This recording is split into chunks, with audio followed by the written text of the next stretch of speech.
దినవృత్తాంతముల 2వ గ్రంథము 22వ అధ్యాయము. అరబీయులతో కూడా దండు విడియు చోటికి వచ్చిన వారు పెద్దవారినందరినీ చంపిరి గనుక యెరూషలేము కాపురస్తులు అతని కడగొట్టు కుమారుడైన అహజ్యాను అతనికి బదులుగా రాజును చేసిరి. ఈ ప్రకారము యూదారాజగు యెహోరాము కుమారుడైన అహజ్యా రాజ్యము పొందెను. అహజ్యా ఏలనారంభించినప్పుడు 42 వాడై యెరూషలేములో 1 సంవత్సరము ఏలెను. అతని తల్లి ఒమ్రీ కుమార్తె, ఆమె పేరు అతల్యా. దుర్మార్గముగా ప్రవర్తించుటకు అతని తల్లి అతనికి నేర్పుచూ వచ్చెను గనుక అతడును అహాబు సంతతి వారి మార్గములందు నడిచెను. అహాబు సంతతి వారి వలెనే అతడు యెహోవా దృష్టికి చెడు నడత నడిచెను. అతని తండ్రి మరణమైన తరువాత వారు అతనికి ఆలోచనకర్తలై అతని నాశనమునకు కారకులైరి. వారి ఆలోచన చొప్పున అతడు ప్రవర్తించి రామోత్గిలాదులో సిరియా రాజైన హజాయేలుతో యుద్ధము చేయుటకై అహాబు కుమారుడైన ఇశ్రాయేలు రాజగు యెహోరాముతో కూడా పోయెను. సిరియనుల చేత యెహోరామునకు గాయములు తగిలెను. సిరియా రాజైన హజాయేలుతో తాను రామాలో చేసిన యుద్ధమునందు తనకు తగిలిన గాయములను బాగు చేసుకొనుటకై అతడు యెజ్రెయేలునకు మరలా వచ్చెను.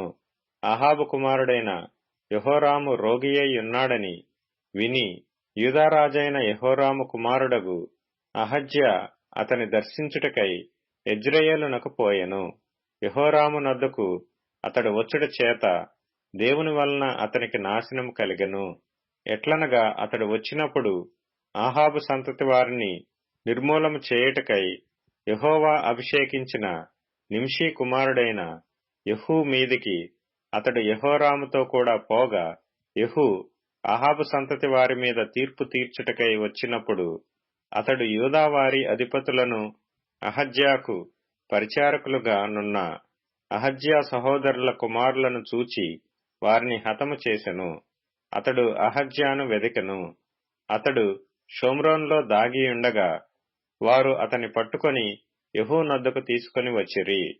వారు అతని చంపిన తరువాత ఇతడు యెహోవాను హృదయపూర్వకంగా వెదికిన యెహోషాపాతు కుమారుడు గదా అనుకొని అతని పాతిపెట్టిరి.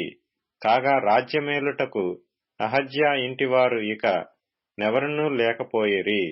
అహజ్యా తల్లి అయిన అతల్యా తన కుమారుడు చనిపోయినని వినినప్పుడు ఆమె లేచి యూదావారి సంబంధులకు రాజవంశజులనందరినీ హతము చేసెను. అయితే రాజునకు కుమార్తె అయిన యెహోషబతు అహజ్యా కుమారుడైన యోవాషును హతులైన రాజకుమారులలో నుండి దొంగిలించి అతనిని అతని దాదిని ఒక పడకటింటిలో ఉంచెను. యెహోరాము రాజు కుమార్తెయును యెహోయాదా అను యాజకుని భార్యయునైన యెహోషబతు అతల్యాకు కనబడకుండా అతని దాచిపెట్టెను గనుక ఆమె అతని చంపలేకపోయెను. ఈ యెహోషబతు అహజ్యాకు సహోదరి. 6 సంవత్సరములు అతడు వారితో కూడా దేవుని మందిరములో దాచబడి ఉండెను. ఆ కాలమున అతల్యా దేశమును పాలించెను.